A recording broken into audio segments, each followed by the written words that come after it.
नमस्कार, मैं हूं शुभ मिश्रा और आप सभी दर्शकों का अन्नदाता कार्यक्रम में स्वागत करती हूं। हमारे देश का किसान जन का पोषक है, वह श्रम का देवता है, अन्नदाता है और उसमें ही भारत की आत्मा निवास करती है। ऐसे ही किसानों की प्रगति के लिए हम खेती बाड़ी से जुड़ी हुई बहुत सी नई लाभकारी जानकारियां हर रोज सुबह लेकर आते हैं। तो चलिए कार्यक्रम शुरू करने से पहले देखते हैं क्या है आज अन्नदाता में। दलहनी फसलों में मूंग का एक अलग ही स्थान है और हमारे जिन किसान भाइयों ने खरीफ मूंग की बुवाई समय से की है, उनकी फसल अभी बढ़वार की अवस्था पर है। तो इस फसल से अच्छा उत्पादन मिले, इसके लिए आपको फसल में खरपतवार नियंत्रण करते हुए जल निकास और कीट रोग नियंत्रण पर विशेष ध्यान देना होगा। तो आप किस प्रकार से करें इन कार्यों को, इसकी समस्त जानकारी दे रहे हैं विशेषज्ञ गुरप्रीत सिंह गांधी। तो किसान भाइयों, आज हम बात कर लेते हैं मूंग की फसल में समसमायिकी की। तो जैसा कि आप सभी जान रहे हैं, वर्तमान जो समय है उसमें मूंग की जो फसल है वो 20 से 25 दिन की हो गई होगी। तो उसमें हम सबसे पहले बात कर लेते हैं पोषण प्रबंधन की। तो इसमें जो है आप बेसल डोज के रूप में NPK जो है फसल को दे चुके होंगे, खेत में डाल चुके होंगे। और जहाँ पर फसल ज़्यादा कमज़ोर दिख रही हो वहाँ पर NPK 19-19-19 जो कि 1 किलो एकड़ के हिसाब से आपको डालना रहता है। तो जहाँ पर फसल कमज़ोर दिख रही है आप इसका भी छिड़काव जो है 200 लीटर पानी में घोल बनाकर आप इसका भी छिड़काव कर सकते हैं। और अगर आपको उसके बाद भी किसी पोषण की जो है डिफिशियंसी दिखे तो आप कृषि विभाग के अधिकारी या कृषि विज्ञान केंद्र के वैज्ञानिकों से सलाह लेकर आप उसका भी छिड़काव जो है कर सकते हैं। किसान भाइयों, मूंग की फसल के साथ कुछ खरपतवार भी उगाते हैं जो कि फसल के साथ खाद, उर्वरक, हवा, पानी और प्रकाश के लिए प्रतिस्पर्धा करते हैं, जिससे मूंग की फसल का सही विकास नहीं हो पाता और उत्पादन में कमी आ जाती है। तो जैसा कि आप सभी को पता है कि किसी भी फसल का अगर हमें अच्छा उत्पादन लेना है तो जो मुख्य फसल है उसको जो है खरपतवारों से मुक्त रखना अति आवश्यक है, क्योंकि ये जो खरपतवार हैं वो मुख्य फसलों से जो है पोषण के लिए, वायु के लिए, प्रकाश संश्लेषण के लिए जो है प्रतिस्पर्धा करने लगते हैं मुख्य फसलों से, जिससे मुख्य फसल कमज़ोर रह जाती है। और साथ ही साथ ये जो खरपतवार हैं वो कीट और व्याधियों के लिए भी आश्रय स्थल का काम करते हैं। तो सबसे पहले किसान भाइयों, आप सभी को मैं बताना चाहूँगा कि आप सभी अपने खेतों को खरपतवार मुक्त कर लें सबसे पहले तो। और साथ ही साथ जो हस्तचलित यंत्र हैं आप उसका भी उपयोग कर सकते हैं निंदाई गोड़ाई के लिए, जैसे खुरपा हो गया, आपका हैंड हो गया, व्हील हो गया। ये सारे जो यंत्र हैं आप उसका उपयोग कर सकते हैं खरपतवार नियंत्रण के लिए। किसी भी फसल की वृद्धि व विकास में सिंचाई का अहम योगदान होता है, इसलिए आप मूंग की फसल में सिंचाई का विशेष ध्यान रखें और खेत की मिट्टी के प्रकार को ध्यान में रखते हुए फसल की जरूरत के हिसाब से ही सिंचाई करें। अब हम बात कर लेते हैं इस फसल में जल प्रबंधन की। तो जैसा कि आप सभी को पता है कि अभी जो है वर्षा का मौसम है, तो जहाँ पर वर्षा अच्छी हो गई होगी वहाँ पर तो सिंचाई की आवश्यकता नहीं है, लेकिन जहाँ जहाँ पर वर्षा थोड़ी कम हुई होगी या ड्राई स्पेल थोड़ा लंबा हो गया होगा वहाँ पर आप जो है हल्की सिंचाई 10 से 12 दिन के अंतराल में जो है करते रहें। और जहाँ पर अत्यधिक वर्षा हो चुकी है वहाँ पर जल निकास के लिए जल निकास के चैनल आप बना लें, जिससे कि खेत में एक जगह पर वर्षा का पानी इकट्ठा ना हो, क्योंकि ये जो फसल है वो अत्यधिक सेंसिटिव होती है और अगर 24 से 48 घंटे भी अगर खेत में पानी रह गया तो आपकी फसल जो है नष्ट हो सकती है। इसके अलावा मूंग की फसल में इल्लियों का प्रकोप होता है। यह इल्लियां पहले मूंग की कोमल पत्तियों, टहनियों और फूलों को खाकर नुकसान पहुंचाती हैं और फली आने पर फलियों में छेद करके दानों को खराब कर देती हैं, जिससे मूंग के पौधों का पूर्ण विकास नहीं हो पाता है और उत्पादन में कमी आ जाती है। इसलिए आप कीट प्रकोप की प्रारंभिक अवस्था में नीम तेल की 5 मिलीलीटर मात्रा को प्रति लीटर पानी के हिसाब से घोल बनाकर छिड़काव करें। यदि कीट प्रकोप आर्थिक क्षति स्तर से अधिक हो तो रासायनिक नियंत्रण के लिए आप इंडोक्साकार्ब दवा की 1 मिलीलीटर मात्रा को प्रति लीटर पानी के हिसाब से घोल बनाकर छिड़काव करें तो इन इल्लियों का नियंत्रण आसानी से हो जाता है। अगर इसमें लगने वाले प्रमुख रोगों की बात की जाए तो इसमें येलो मोजेक वायरस, जिसका एक मुख्य लक्षण है कि पत्तियां पूरी पीली पड़ जाती है और पूरे पौधे में जो है प्रकाश संश्लेषण की क्रिया रुक जाती है, तो और फसल लगभग 100% भी नष्ट हो सकती है अगर ये इसका प्रकोप हो गया तो इसके नियंत्रण के लिए सबसे पहले तो आप अगर खेत में आपको 2-4 जगह अगर पौधे दिख रहे हैं जिसमें पत्तियां पीली पड़ रही है तो उसको आप सावधानी पूर्वक निकाल के खेत के बाहर 1 मीटर गड्ढा करके आप उसमें उसको गाड़ दीजिए। और अगर ये प्रकोप जो है अत्यधिक फैल गया है तो उसकी रोकथाम के लिए सफ़ेद मक्खी का नियंत्रण करना आवश्यक होता है, क्योंकि ये जो है इसमें वाहक का कार्य करती है और पूरे खेत में इसको फैलाने का कार्य करती है। तो इसके नियंत्रण के लिए थायोमेथाक्साम 0.5 ml प्रति लीटर पानी में घोल बनाकर आप इसका छिड़काव कर सकते हैं। तो ये थी किसान भाइयों मेरे द्वारा बताई गई छोटी छोटी जानकारियाँ, जिसको आप अगर ध्यान में रखेंगे तो निश्चित रूप से ही मूंग की फसल की अच्छा उत्पादन ले सकते हैं। धन्यवाद। मिर्च की बाजार में मांग साल भर बनी रहने के कारण प्रदेश के किसान भाई इसकी खेती वर्ष भर करने लगे हैं और अच्छी आय भी कमाते हैं। जो किसान भाई इस समय मिर्च की खेती करना चाहते हैं तो कौन कौन सी किस्मों का चयन करके रोपाई किस तरह से करें जिससे मिर्च की अधिक पैदावार मिल सके, इसके लिए देखिए ये हमारी खास रिपोर्ट।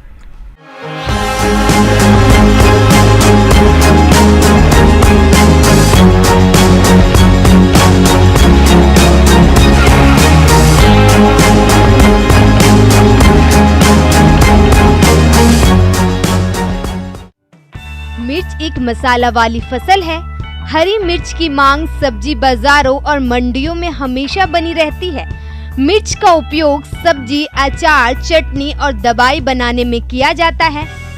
इसकी खेती करने वाले किसान अच्छा खासा मुनाफा कमाते हैं। जलवायु, वैसे तो मिर्च की खेती हर प्रकार की जलवायु में हो सकती है, लेकिन इसके लिए गर्म और अर्ध जलवायु उपयुक्त मानी गई है। इसके पौधों के लिए ज्यादा ठंड व गर्मी दोनों ही हानिकारक होते हैं। मिर्च की खेती से अच्छी पैदावार लेने के लिए 15 से 30 डिग्री सेल्सियस तापमान अति उत्तम माना गया है। अगर इससे कम और ज्यादा तापमान होता है तो इसका असर मिर्च के उत्पादन पर पड़ता है। मिट्टी, मिर्च की खेती के लिए 6.5 से 7.5 pH सर्वोत्तम माना जाता है। वैसे तो हरी मिर्च की खेती सभी प्रकार की मिट्टी में की जा सकती है, लेकिन अच्छे जल निकास वाली बलुई दोमट मिट्टी, लाल दोमट मिट्टी जिसमें कार्बनिक पदार्थ की मात्रा अधिक हो, वो मिट्टियां सबसे उपयुक्त मानी गई हैं। मिर्च की उन्नत किस्में, किसी भी फल से अधिक पैदावार लेने के लिए किस्मों का चुनाव करना महत्वपूर्ण है। किसान भाइयों, मिर्च की खेती के लिए किस्मों का चुनाव अपने क्षेत्र के अनुसार ही करना चाहिए, जिससे आपको अच्छी पैदावार मिलेगी। साथ ही हम आपको कुछ प्रचलित सामान्य व संकर किस्में के बारे में भी बता रहे हैं, जो इस प्रकार से है। काशी अनमोल, काशी विश्वनाथ, जवाहर मिर्च, अर्का सुफल, गायत्री प्रिया, पूसा ज्वाला, पूसा सदाबहार, भाग्य लक्ष्मी का चयन करके किसान भाई खेती कर सकते हैं। मिर्च की संकर किस्में, काशी अर्ली, काशी अरहत, उजाला, तेजस्वनी, अग्नि चैंपियन, सूर्या की खेती करके किसान अधिक पैदावार ले सकते हैं। बीज की मात्रा, सामान्य बीज की मात्रा 1.5 किलो प्रति हेक्टेयर लगता है और मिर्च की हाइब्रिड किस्मों के लिए बीज की मात्रा 200 ग्राम से 250 ग्राम प्रति हेक्टेयर लगता है। बीज का उपचार, मिर्च के बीज की बिजाई करने के लिए पहले उसको उपचारित कर लेना चाहिए ताकि बीज का अनुकरण सही हो। बीज को 3 ग्राम थीरम या 2 ग्राम कार्बोडाइजम प्रति किलो बीज के उपचार कर लेना चाहिए। इसके बाद 1 हेक्टेयर रुपाई के लिए 200 वर्ग मीटर स्थान में क्यारी बनाकर बीजों की बुआई करते हैं। इस प्रकार 3 से 4 सप्ताह में नर्सरी पौधे रोपाई के लिए तैयार हो जाती हैं। खेत की तैयारी। मिर्च की फसल के लिए खेत की तैयारी अच्छे से करनी चाहिए ताकि फसल की उपज अच्छी हो सके। इसके लिए पहली जुताई मिट्टी पलट हल से करते हैं। इसके बाद 2 जुताई कल्टीवेटर से करके पलटा लगाकर खेत को समतल कर लेना चाहिए। खाद और उर्वरक। खेत की तैयारी के समय गोबर की खाद 25 टन प्रति हेक्टेयर डालकर खेत में अच्छी तरह से मिला देनी चाहिए।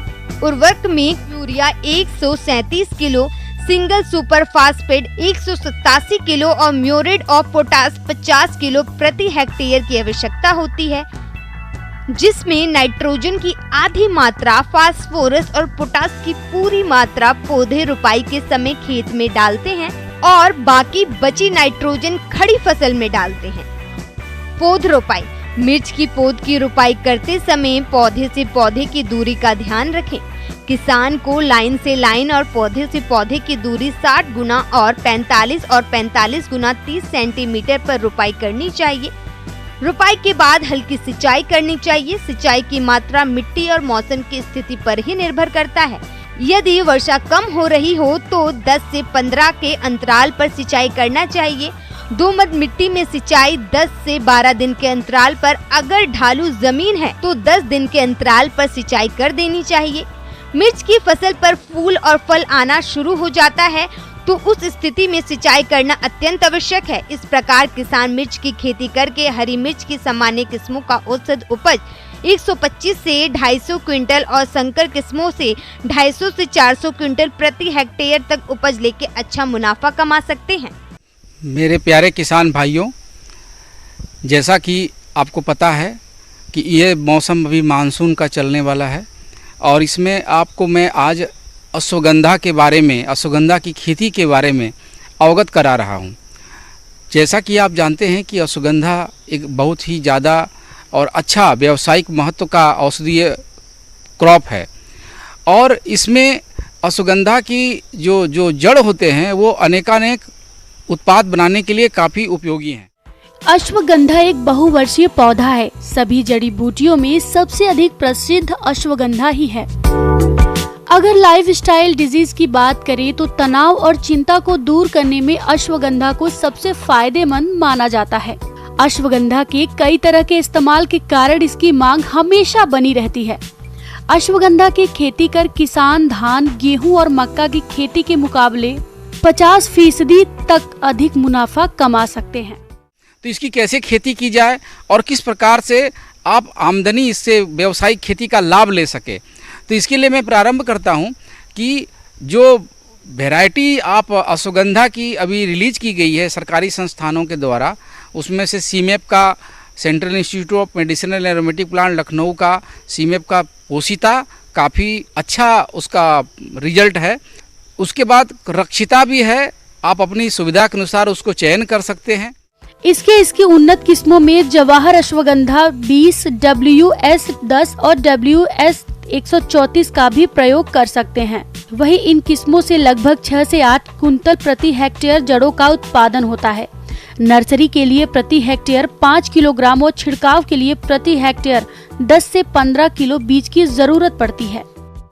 इसकी खेती के लिए दोमट जो मिट्टी है वो आवश्यक होती है, जिसके pH कम से कम 7.5 से ज़्यादा थोड़ा हो तब भी आपके काम का होगा। और इस प्रकार से आपको 5 से 12 किलोग्राम प्रति हेक्टेयर इसके लिए कम से कम इसके बीज की आवश्यकता होती है। अश्वगंधा की खेती करने से पहले इसके खेत को अच्छी तरह से तैयार कर लेना चाहिए। इसके लिए सबसे पहले खेत की गहरी जुताई कर ले। पहली जुताई के बाद 15 से 18 गाड़ी पुराने गोबर की खाद को प्रति हेक्टेयर के हिसाब से मिला दे। इसके बाद खेत की 2 से 3 तिरछी जुताई करे। वही भुरभुरी मिट्टी में पाटा लगाकर खेत को समतल कर ले। इसके बाद रोपाई के लिए खेत में 20 सेंटीमीटर की दूरी रखते हुए कतारों को तैयार कर ले। अब ये क्या है कि बरसात में इसको आप लगा सकते हैं, अगस्त सितंबर में तक में भी आप इसकी खेती प्रारंभ कर सकते हैं। और इसके लिए भी आपको बेड बनाने की ज़रूरत है और बेड में आपकी जब सीडलिंग 35 से 40 दिन के बीच जब ये तैयार हो जाता है सीडलिंग, तो उसका आप ट्रांसप्लांटेशन करेंगे। अब जो पौधे कितने आवश्यक होंगे आप इसके लिए, तो यह उसकी जो दूरी है उस पर निर्भर करता है। साधारणतया 50 से 60 सेंटीमीटर की दूरी पर इसे आप लगा सकते हैं। कहीं कहीं पर 60 और 30, कहीं कहीं पर 60 और 40, इस प्रकार से स्पेसिंग जो सेंटीमीटर की है वो दर्शाया गया है। अश्वगंधा की खेती के लिए सबसे पहले नर्सरी तैयार करते हैं। इसके बाद खेत में उठी हुई क्यारियां बना लेते हैं। इसके बाद बीज को कतार बनाकर बुआई करें। वही बुआई के लगभग 15 दिनों बाद अंकुरण निकलने शुरू हो जाते हैं। अश्वगंधा की अच्छी फसल के लिए समय समय पर खरपतवार नियंत्रण करें ताकि जड़ों की अच्छी बढ़त हो सके। इसके लिए बिजाई के 25 से 30 दिन बाद खुरपे से तथा 45 से 50 दिन बाद कसौले से गुड़ाई करें। मैं फिर से बता दूं कि इसमें किसी भी प्रकार का अगर आप वैसे कीटनाशक या वैसे कोई खरपतवार नाशी केमिकल का प्रयोग करते हैं तो जो ऑर्गेनिक या जैविक खेती की परिकल्पना को आघात भी पहुंचता है। दूसरी बात है, जो इसके जड़ हैं, जड़ को आप इसकी हार्वेस्टिंग मई के महीने में आप कर सकते हैं और उस समय तक ये फसल मैच्योर हो जाता है। और इसकी जड़ को पहले निकालने के बाद ज़मीन से पूरी तरह से आपको साफ करना होता है ताकि मिट्टी के कोई भी अंश या कोई बाह्य अवयव के कण इसमें ना हो। तो इसका आप खासा ख्याल रखें। फिर इसके बाद इसे जड़ को सुखा लेना चाहिए। यह आपके लिए एक बहुत ही उत्तम कोटि का फसल है और अश्वगंधा से जितने उत्पाद बनते हैं और अश्वगंधा के साथ बहुत सारे प्रोडक्ट इस समय मार्केट में आए हैं जो शरीर में रोग प्रतिरोधक क्षमता बढ़ाने के लिए काफ़ी कारगर हैं। और अश्वगंधा की जो फसल है वो काफ़ी बहुत ही अच्छा किसानों के लिए लाभदायक है। इसका मूल्य हर समय मिलता है और इसका तो राष्ट्रीय और अंतर्राष्ट्रीय मार्केट भी है।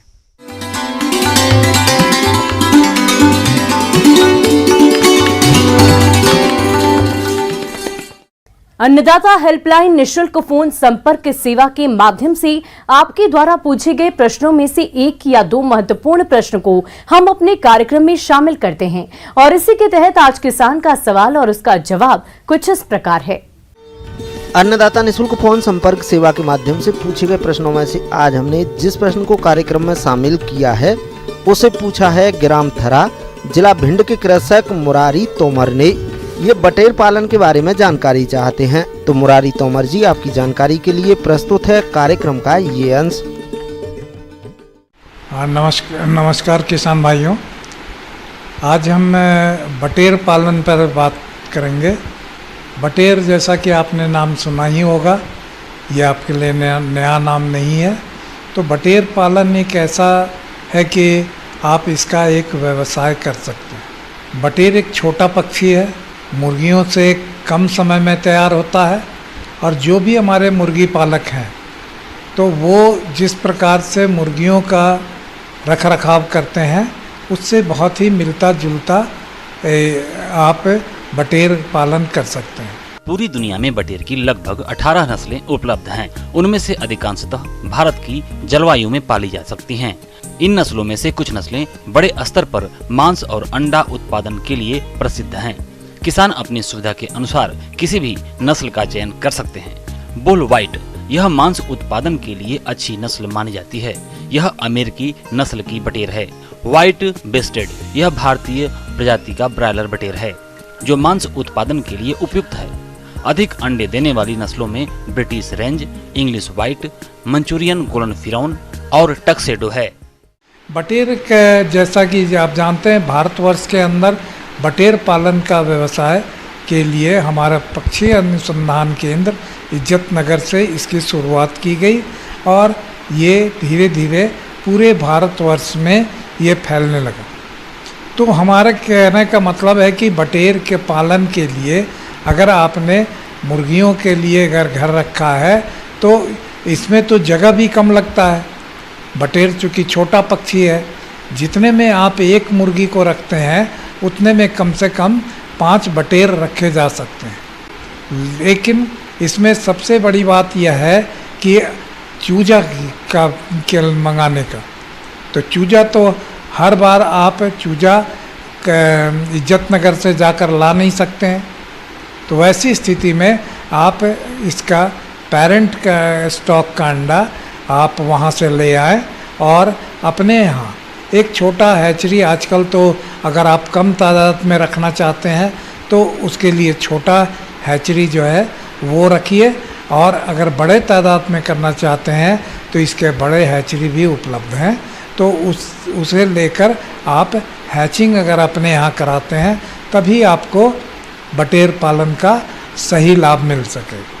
दूसरी बात क्या है कि आप जैसे मुर्गियों का ब्रूडिंग करते हैं उसी प्रकार से इसका भी चूजे आने के बाद इसे भी ब्रूडिंग करने की ज़रूरत होगी। और ब्रूडिंग करने में आपको ये सावधानी रखनी पड़ेगी कि ये इसके बच्चे चूजे जो होते हैं वो सिर्फ 7 ग्राम के होते हैं, क्योंकि इसका अंडा का वज़न ही 10 ग्राम का होता है। तो ये चूजे 7 ग्राम के होते हैं और इसमें इनका प्रबंधन अच्छी तरीके से करने की ज़रूरत है, क्योंकि अगर आप चूजे बचा पाएंगे तभी आपको आगे चलकर लाभ होगा। और आपके खान पान की व्यवस्था में इस चीज़ का विशेष ध्यान रखना है कि इसे थोड़ा प्रोटीन की मात्रा आप बढ़ा करके दें, जैसे कि हम लोग खल्ली देते हैं या मछली का चूर्ण देते हैं, तो इन चीज़ों की मात्रा बढ़ी हुई होनी चाहिए। थोड़ी मुर्गियों के दाना से ज़्यादा होना चाहिए ताकि इनका बढ़वारी अच्छी तरीके से हो सके। बटेर आकार में छोटे होते हैं और उन्हें आवास के लिए कम जगह की आवश्यकता होती है। बटेर जल्दी तैयार हो जाते हैं। मादा बटेर 6 से 7 सप्ताह में अंडे देना शुरू कर देती है और बटेर बाजार में 5 सप्ताह बाद बेचने योग्य तैयार हो जाते हैं। एक मादा बटेर 1 साल में लगभग 250 से 300 तक अंडे दे देती है। मुर्गी के मांस की तुलना में बटेर का मांस बहुत ही स्वादिष्ट होता है। वसा की मात्रा भी कम होती है, जिससे मोटापा नियंत्रण में मदद मिलती है। बटेर पालन में आहार और रखरखाव लागत बहुत कम होती है। मुर्गी पालन और पशुपालन के साथ बटेर पालकर किसान इस व्यवसाय से भी अच्छा मुनाफा कमा सकते हैं। तो इस प्रकार से अगर आप प्रबंधन करेंगे तो इसमें दवा में भी बहुत कम खर्च है। आप जो जनरल दवा देते हैं जैसे कि विटामिन हुआ या फिर पानी साफ करने की दवा देते हैं, ये अवश्य दीजिए, लेकिन अलग से आपको दवा देने की ज़रूरत नहीं होगी। और इसके बाज़ार में भी आपको बाज़ार में प्रबंधन में भी आपको किसी प्रकार की कोई दिक्कत नहीं है। तो मैं समझता हूँ कि आप बटेर पालन से जुड़ करके आप मुर्गियों से भी ज़्यादा अच्छे तरह से लाभ ले सकते हैं। किसान भाइयों, अन्नदाता आपकी सेवा के लिए संकल्परत है। कृषि संबंधित समस्या और सुझाव के लिए आप हमें इस पते पर संपर्क कर सकते हैं। प्रोड्यूसर अन्नदाता, news 18, Madhya Pradesh, Chhattisgarh, Ramoji film city, Hyderabad 501512। साथ ही आप हमें ईमेल भी कर सकते हैं। हमारा ईमेल है p18annadatamp@nw18.com। इसके अतिरिक्त आप हमें निःशुल्क हेल्पलाइन नंबर 180088921663 पर सोमवार से लेकर शनिवार सुबह 10 बजे से शाम 4 बजे के बीच संपर्क कर सकते हैं। किसान भाइयों, अब समय हो रहा है आपसे विदा लेने का, तो हमारी अन्नदाता टीम को दीजिए इजाजत। कल फिर आपसे मुलाकात होगी कृषि संबंधित कुछ और महत्वपूर्ण जानकारियों के साथ। नमस्कार।